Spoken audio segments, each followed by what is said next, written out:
So if you're like me and you like conspiracies, your feed probably looks something like this.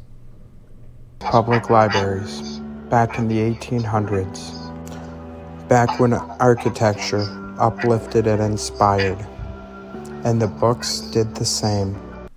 So I believe in a lot of these theories because I worked construction. So there are theories that Miami has been covered up and it was an ancient city like, the Aztecs or the Mayans. It was this huge metropolis and it got covered up so that they could build Miami. So this guy I used to work with was telling me that about 10, 20 years ago, long time ago, that they were building this huge site, and he didn't remember what it was, but it was something important, and they built it right on top of a Native American reservation, or what used to be, a little community. They were finding bodies, they were finding axes, they were finding spear tips, and they weren't allowed to say anything because if they did, the whole site would get shut down and people would lose a lot of money. So that's why I believe the Miami stuff. Now, when we start getting into stuff like why is our architecture so boring, it's as simple as this. It really is just cheap materials. Probably seen other videos where people are saying, look at these cathedrals that we used to build. Look how intricate and detailed they are. We couldn't possibly make something like that. Dude, the people who say we couldn't make the pyramids, we literally have Bass Pro Shops. We literally have Bass Pro Shops. And Hard Rock Cafe, dude. We can build a fucking pyramid. It's the cultural significance of the pyramid. It's not the physical structure. We can put blocks there. But if you don't think we could build a pyramid, if the whole fucking world got together, we could build a fucking pyramid.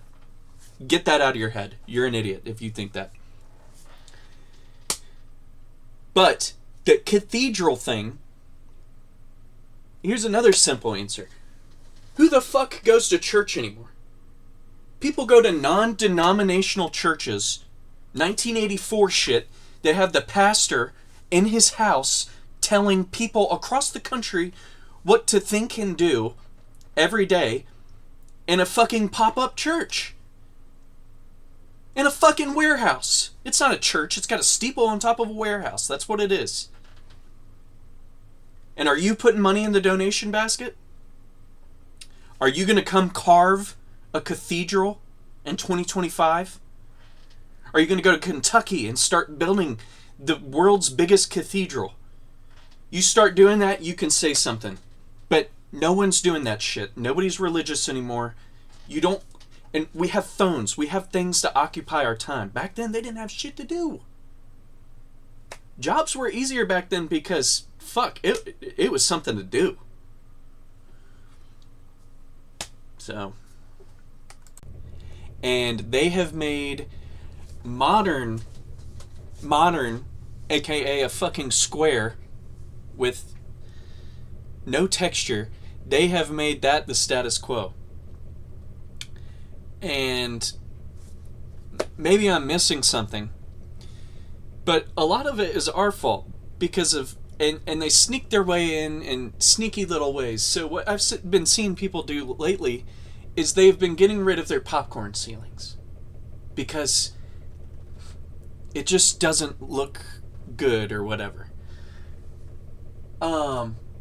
Is it really that big of a fucking deal? Like, is it really gonna change the price of your house that much if there's a fucking popcorn ceiling? So you're gonna go through your whole house, scrape off the entire ceiling that you barely look at, other than the light fixture, and then you're gonna paint over that because it's the modern look.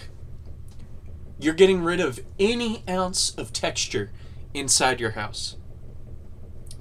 Now, I know it's not the face of your house, but it's little shit like that. And a lot of y'all are younger, but growing up in the 2010s, iPhone, their whole thing, it was simple.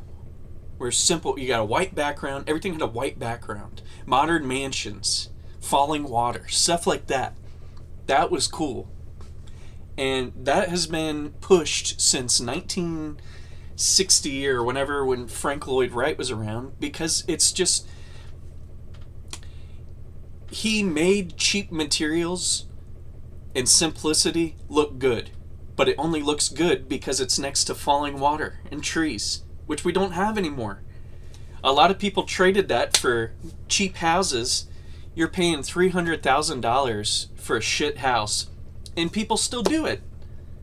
I need a house. I had to buy a house. No, you didn't, but you did. And I just want to make it clear, I'm not saying to not buy a house, don't buy land. You absolutely should. It's the only way to beat inflation, other than gold, maybe, sometimes. But, you know, no one's fucking putting a gun to your head and making you take the popcorn ceiling off. No one's making... Is the market really forcing you? Our house isn't gonna... Ugh.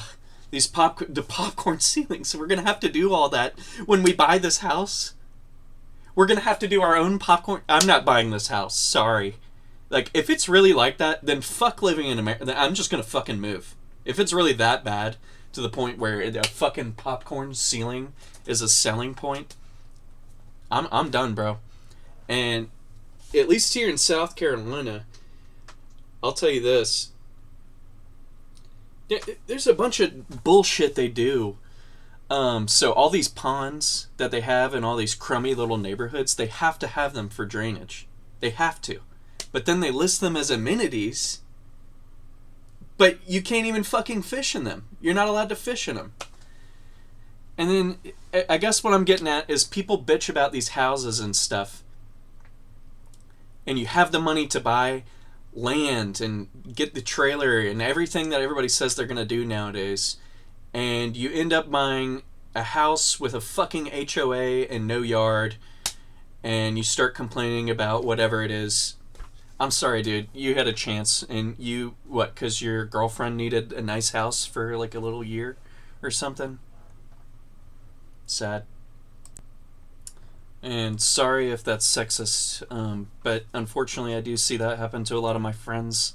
Their girlfriends don't like their living situation, which I'm not saying you should live in fucking squalor and shit, which a lot of guys probably would if they had the opportunity, just out of pure laziness. But my ex-girlfriend, I wanted to buy a 2-car garage with a loft for our bedroom up top and then a kitchen underneath. And you pull the cars out when people come over, you have basketball hoops in there, and obviously, you know, I could end there, but I knew at the time she wouldn't want to live there, or raise her kids or whatever. But she was totally against the idea of even starting that way. So, you know, for every girl that won't, there's a girl that will. There are a lot of girls out there, okay? Cute, attractive, smart women that understand you're going through it a little bit, but you have to provide. If you don't provide, they're going to leave you and you'll go back to being a fucking loser. But obviously, women have the rich fantasy, but there's also a poor fantasy. Little House on the Prairie. If you can start off poor and end up on top, she'll never leave you. I mean, she might, but if you got a good girl and she's been with you through the shit, she'll never leave you. That's a keeper. I don't think people should stop noticing things. I don't think people should stop complaining about how fucking ugly everything is.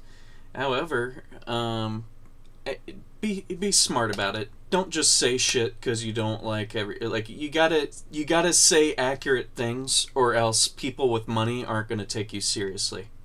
No one's gonna take you seriously if you're saying things like, we couldn't possibly build a pyramid, and you've worked in a fucking, like, you've never done any construction. Dude, we can, just trust me, just take my word for it. If we wanted to build a fucking pyramid, we could do it. It's just not on the agenda right now. We don't need to build a pyramid right now, just like we don't need to build a cathedral. And I'm not saying it's not someone's agenda, it's just not, it's not the main agenda. Our agenda right now is, you know, drones and bombs and guns and blowing shit up. We're in a destructive phase right now. Once things calm down, maybe we can start building cathedrals on the moon or Mars or something. I don't know. Hopefully we get that far.